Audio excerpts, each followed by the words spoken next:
It was a busy afternoon, and I was running a few errands before heading home. My name is Michael Adam, owner of a national grocery chain called Adam Fresh. The business has been in my family for generations, and I have worked my way up from stocking shelves as a teenager to running the entire company. Despite my success, I have always maintained a low profile. I don't wear fancy suits or drive fancy cars.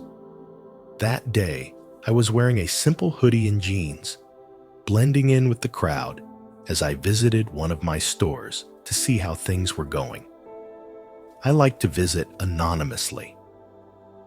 It gives me a chance to see the realities of customer service and store operations without any pretense. But as I pushed my cart through the produce aisle, I couldn't shake the feeling that someone was watching me. At first, I saw a young cashier eyeing me suspiciously. Then a middle-aged man, apparently the store manager, kept loitering nearby. He didn't approach me right away, just watched from a distance, pretending to arrange shelves or check inventory. When I reached the dairy section, he finally came closer. "Excuse me," he said curtly, blocking my path. "Can I help you?" I smiled politely. "No need. I'm just picking up a few things." His eyes narrowed. "You've been wandering around for quite a while. Are you planning on buying anything, or just wandering?" I was surprised by his tone. "Yes, I was browsing. Is that a problem?" "People who wander around are like that," he muttered, loud enough for me to hear. I decided to ignore him and continue shopping, but his actions became increasingly aggressive. A moment later, I saw him whisper to another employee, pointing at me. Then I saw him take out his phone and make a call. Less than 10 minutes later, 2 police officers appeared. They entered the store, and the manager quickly rushed over to greet them, pointing at me with a smug look on his face. "It's him," he said loudly enough for nearby shoppers to hear. "He's been acting suspiciously. I think he's stealing." My heart sank as the officers approached me. All eyes were on me, whispers and judgmental looks from those around me. I kept my cool, knowing I had done nothing wrong.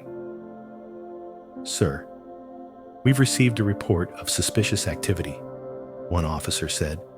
"Can we check your bag?" "Of course," I replied, handing over the small basket I was carrying. "I haven't even paid yet." The cop checked the cart, finding only a carton of eggs, a loaf of bread, and some fruit. He turned to look at the manager with an annoyed expression. "Nothing," the cop said. But the manager didn't stop. "He could have something on him," he insisted. "You should search him." "That's not necessary," I said, my voice calm but firm. "I think this is going too far." The cop nodded, but the manager wasn't giving up. "If he didn't steal it, why is he here? He's been acting strange since he walked in." I sighed, deciding it was time to reveal the truth. "Trouble?" I said, stepping closer to the manager. "Do you know who I am?" He smirked. "Do I need to know?"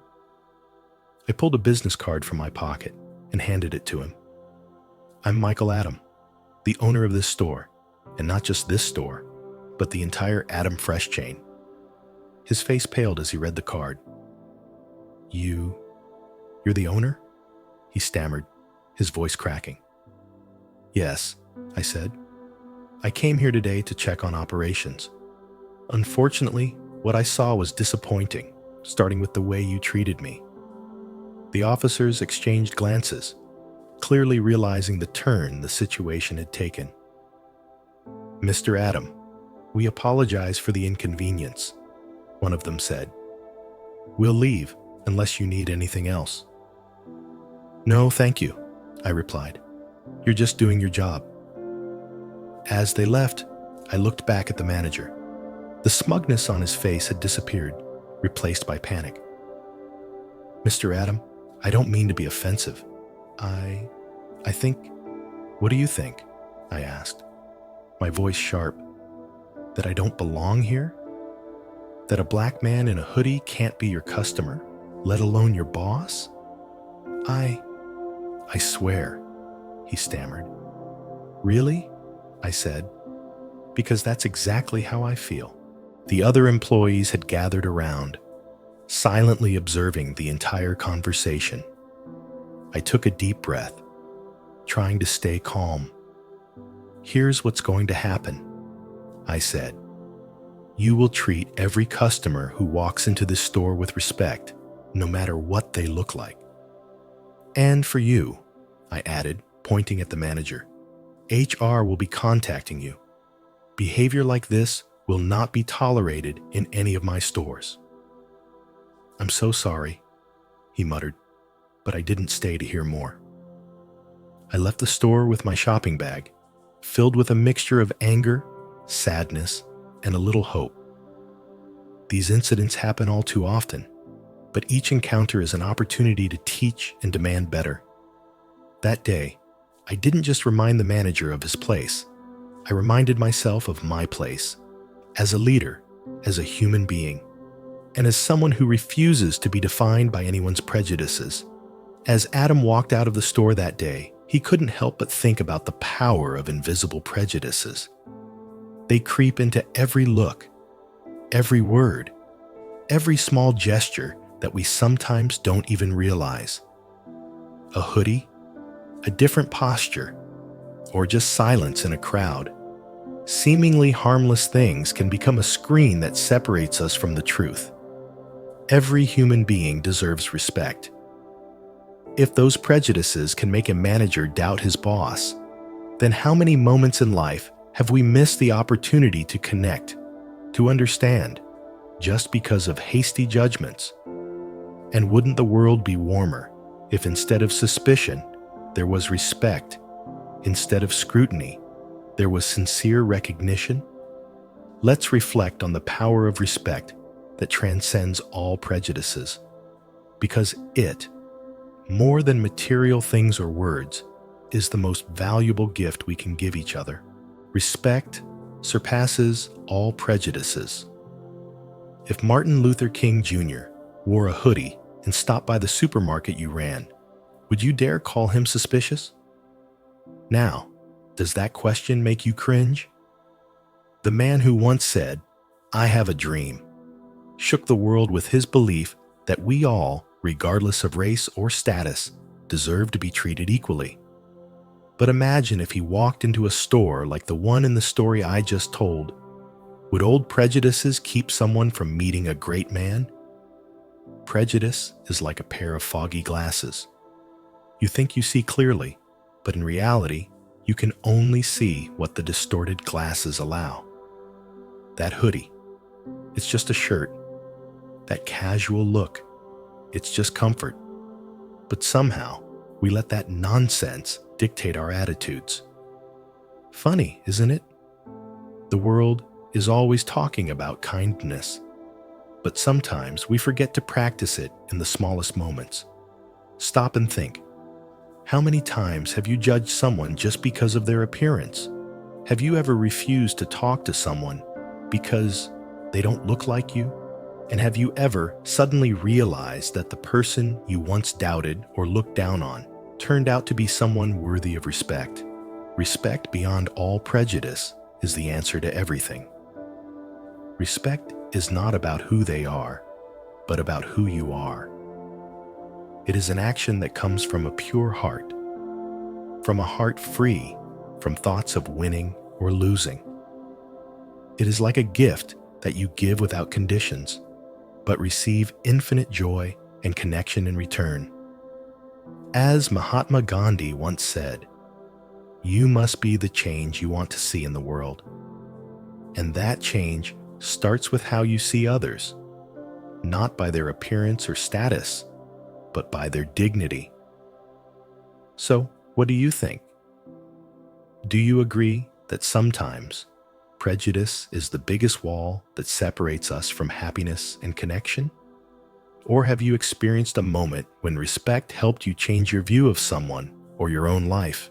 Tell us your story in the comments below. We believe that your sharing may be the next inspiration for someone out there. Someone who needs to understand that respect is not difficult, but necessary. Respect beyond prejudice is the first step to seeing the true value of others. But respect alone is not enough, because kindness is what makes those values blossom.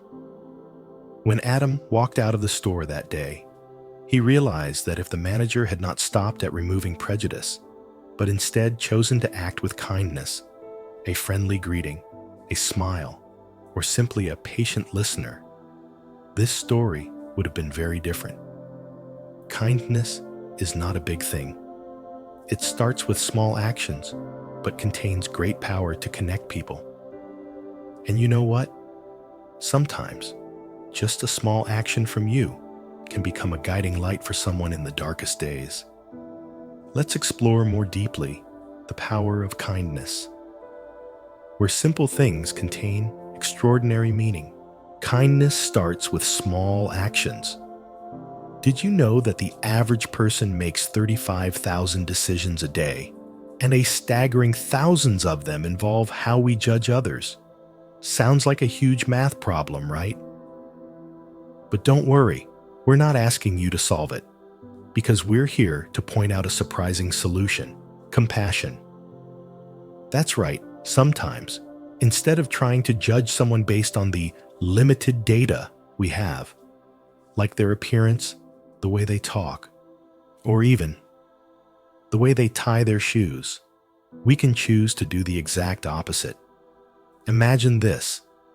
You're at the supermarket, like the manager in the story above, and you sense a customer looking suspicious. Instead of being suspicious and judgmental, what if you just smiled and asked a simple question? "Hello, sir. How can I help you?" The amazing thing is, not only does it ease tension, but it can brighten someone else's day, and maybe yours too. Kindness is so simple. It doesn't have to be something grand. It can be as simple as asking a caring question, giving a hug, or even just giving up your seat in a long checkout line. These small but sincere acts have the power to break down barriers, heal invisible wounds, and soften the scars of prejudice. As the Dalai Lama once said, "Be kind whenever possible. It is always possible." Kindness is not too difficult, but sometimes it is just a decision to change the way we perceive and act in everyday moments.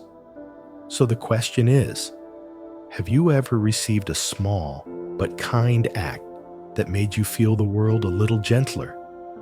Or have you ever done something seemingly simple but positively changed someone's day? Thank you for taking the time to listen to this story. It is your presence and sharing that have made our journey so much more meaningful. Every view, every comment, and every like from you is a ray of light, spreading the message of awakening, love, and healing to the community. Thanks to you, these little stories have the opportunity to touch the hearts of millions of people and inspire the belief that life is always better when we live with understanding and compassion. If today's story has brought you a little emotion, a moment of reflection, or simply a gentle smile, we would be very pleased if you click like to spread this message to more people. Don't forget to share the story so that together we can sow more seeds of love everywhere. And finally, we look forward to reading your inspiring comments.